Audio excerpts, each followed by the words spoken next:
October was first declared as National Domestic Violence Awareness Month in 1989.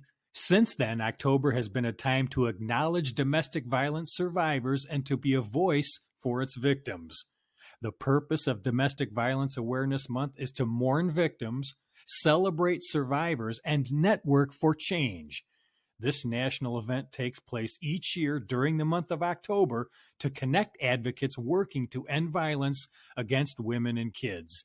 And here to talk about us is Erica Schmidtdeal. She's a licensed master social worker and care advocacy coordinator at MSU Safe Place. Erica, great to have you on MSU today. Yeah, thank you for having me. Would you start by defining domestic violence for us? Let's not assume everyone knows what that means exactly. Define it and talk about, who does it affect and how does it manifest itself? Yeah, so a lot of us think of the physical aspect of domestic violence, and while that is certainly present in some domestic violence relationships, not everybody is physically abused, and they may be experiencing things like emotional or verbal abuse, sexual abuse, isolation. They're not really allowed to have much of a social life.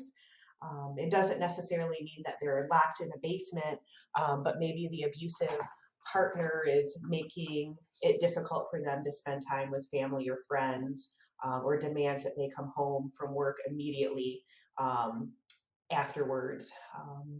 We see threats, we see stalking, we see intimidation, gaslighting, sabotaging school and work efforts, and economic abuse. And those are just a handful of examples, but really anything that an abusive person does to gain and maintain power and control in a relationship. And again, they may be using physical abuse, or they may be able to gain that power and control through other means. So a lot of times we kind of use the test, are you free to leave the relationship? And if the answer is no, I'm afraid of what my partner will do if I leave the relationship, then that relationship is probably abusive. We see this happen in all kinds of relationships, so heterosexual relationships, same-sex relationships, and anybody can be a victim or survivor. While we see mostly women experience domestic violence, people of any gender can be victims. And Erica, are there common traits of abusers and what causes someone to do such things? Yeah, so again, it's about that power and control, and some people are good at hiding that side of them, and they only show it behind closed doors with their partner.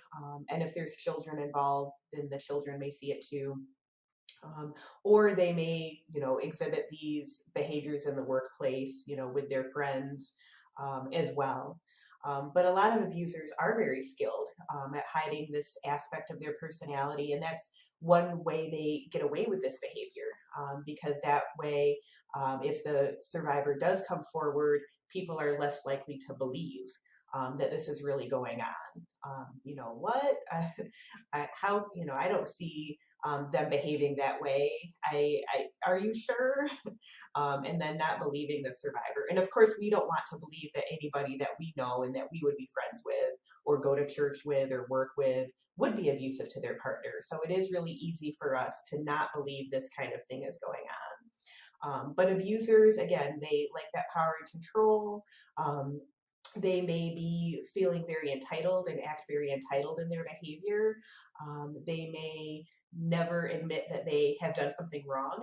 So if something is already or is always someone else's fault, that's a big red flag. If I get pulled over for speeding and I know I was going 10 over, I'm going to not be happy about that speeding ticket, but I'm not necessarily going to blame the police officer for giving me that ticket. So those are some traits to look out for. And again, abusers are really skilled at hiding this, and they're not necessarily going to show this side of them when two people are dating. They're going to wait until the relationship progresses and then start to show signs of their controlling behavior. So we can never blame somebody for being in an abusive relationship. They didn't know. And then once they come to find out, yeah, this relationship isn't really so healthy. I think I need to talk to somebody about it. We need to be supportive of that, and understand that nobody asks to be in a relationship that's abusive, and nobody deserves to be abused. So, what, Erica, are some ways or strategies a victim can try to get away from this? I imagine it's not easy. No, absolutely not. Again, that abuser or abusive person is going to wait until their relationship has progressed, to really show their true colors, and be most abusive. So that may be after, two people have married, after they've entered a lease, bought a home, have children, etc. So for a survivor to disentangle themselves from that relationship can take some time and some planning. And that's okay. We're not here to tell people that, oh, that relationship um, is so toxic, you need to leave right away. We may want them to get out right away for their own safety, but it may not be safe. The abusive person, seeing that they're losing that power and control, that their partner is leaving them, can trigger increased violence. So we encourage survivors to have a safety plan, and whether that's something that they contact us to do a safety plan with them, or they go online and Google safety plan for domestic violence. It's good to be aware of safety issues. And unfortunately, survivors are often aware of safety issues. This is their day-to-day life. But a safety plan can help them to maybe think about things they didn't think about before. And they're often willing to give this person the benefit of the doubt, because they have been in a relationship with this person. They've seen the good side. They've seen that the relationship can go well at times. So they may think, oh, I don't want to be in this relationship anymore. I'm going to sit down with them and explain all the reasons why we don't need to be together anymore. And that's one thing that we caution people about. That you may think that you owe it to them to have that conversation, but it may not be safe. And if you feel that you need to have that conversation, that maybe doing it in a public place would be better. Or maybe leaving a letter, sending an email, but having that face-to-face conversation may not be safe if that abusive person sees they're losing power and control. So for those of us fortunate enough not to be experiencing domestic violence, how can we recognize it in family and friends that may need help, and how do we help? What are some warning signs? Yeah, so we may see our friends and family withdrawing. They're not coming to family functions anymore, because the abusive person is saying things like, oh, you spend too much time with your family. That's not healthy. How come they're always in our business? So maybe you're seeing isolation with people that you care about, that you used to spend more time with. So maybe checking in with them. Maybe asking if it's a good time to talk. Maybe the abusive person is right there and they can't talk. Maybe they want to, but maybe trying to find a way to have a conversation and check in when the abusive person isn't around. And not making any kind of accusations because nobody wants to hear that their relationship is abusive. A lot of times people are in denial that somebody that they love could hurt them. So, expressing concern, but maybe not labeling um, the relationship as abusive, but maybe pointing things out that are concrete. Like, you don't really come to family functions anymore. We miss you. Just wondering what that's all about. And maybe expressing some hesitation, even if you're convinced the relationship is abusive, saying things like, well, I don't know if this is what's going on, but if it is, just know that I'm here to support you regardless. And I care about you and I want the best for you. Um, and again, you may not get a great response to that, but you've planted a seed. You've let that other person know that you care about them, and that if they are ready to talk, if they are ready to come forward, that you are a safe person.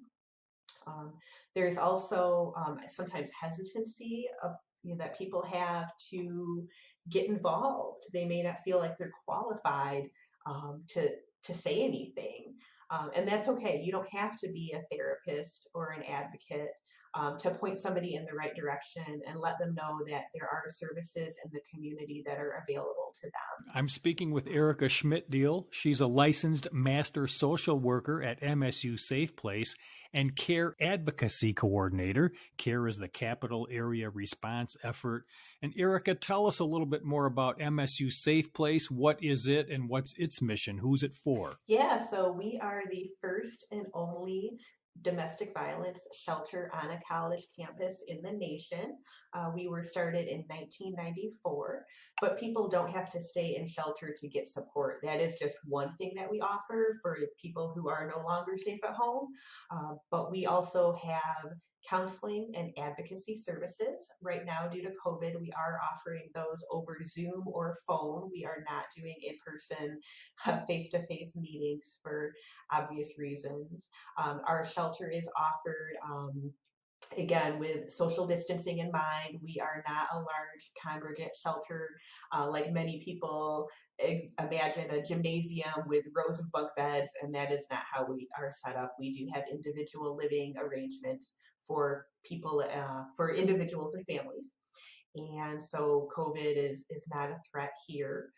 Um, and I mentioned advocacy. I'm one of the two advocates on staff. And basically, that means I'm here to help people with whatever it is that they need. Everybody's situation is different. We don't have a cookie cutter approach and say, this is what you need to do A, B, C, and D. We talk with people about what it is. That they want, what's going on with them. They may have identified needs already, and we are just there to help get them what it is they need, whether it's a divorce attorney, an immigration attorney, a personal protection order, or a restraining order. Some people know them by that term. Maybe they don't know that they can get a personal protection order. So we're talking about options. We're providing information, resources, referrals, and support for individuals. And people don't have to leave the relationship to receive our services. That is not a requirement that we have. Sometimes people are trying to decide if their relationship is abusive or not. They're not sure. But maybe their friend said, why don't you call Safe Place? I think it would be a good idea for you to talk to them. Or maybe they're on the complete end of the spectrum. They've tried to leave the relationship. They know it's abusive. They know it's unhealthy. And the other person is stalking them and won't let them go.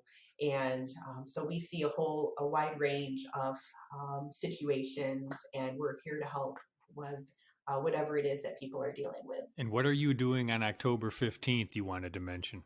Yeah, we have a candlelight vigil. It is virtual, again, due to COVID. We normally do it in person where we can bring community members together to honor survivors and remember those who lost their lives due to domestic violence. But this year it is virtual. We are hoping to have a survivor from our Survivors Speakers Bureau share her story. That is pending. But yeah, it is, again, October 15th, 6 p.m., and there's more information on our Facebook page, MSU Safe Place. And then Eve, our Lansing Domestic Violence Shelter, is co-hosting, and their Facebook page has the information as well. So just search Eve and Violent Encounters. And tell me more about how the pandemic is impacting the incidence of domestic violence and the work that Safe Place does. Yeah, so we are hearing from programs across the country that domestic violence is up, and law enforcement is reporting the same in some jurisdictions. But we are actually experiencing a decline in services, and we're seeing that from some programs as well. So there's sort of a paradox there where people are calling the police potentially because they're in danger and they don't feel like they have other options in that moment, but yet they're reluctant to reach out for services. And, we understand that some survivors just can't. If the abusive person is so controlling, that they're either with the survivor 24/7 or they're making that survivor account for their time 24/7. The survivor may not feel like they can reach out. Um, and they may be scared to reach out, even if they have a moment to make a phone call or send us an email. They may not know that we have individual shelter units available, that we have Zoom counseling or phone counseling or advocacy services offered remotely. So our shelter numbers are down. We are still having a steady number of non-residents coming to us, so we're not completely without clients to serve, but we have seen a decrease in numbers. And one of the reasons I wanted to come on this podcast and let people know that we are still operational and we are taking safety precautions into account. And what are some resources you can recommend, either for someone who is a victim or someone who thinks they need to help a victim? Yeah, so we are here on campus. We serve primarily students, staff, faculty, and their partners. When we're able to, we can serve non-MSU, but that does depend on our staffing levels and our shelter space. So we are, again, the program on campus. We have a Lansing domestic violence shelter that also serves survivors of sexual assault and anybody who's experiencing elder abuse. And that could be somebody 55 and older experiencing intimate partner domestic violence, or it could be a caregiver that is taking advantage of an elderly person. So again, that's Eve, eveinc.org is their website.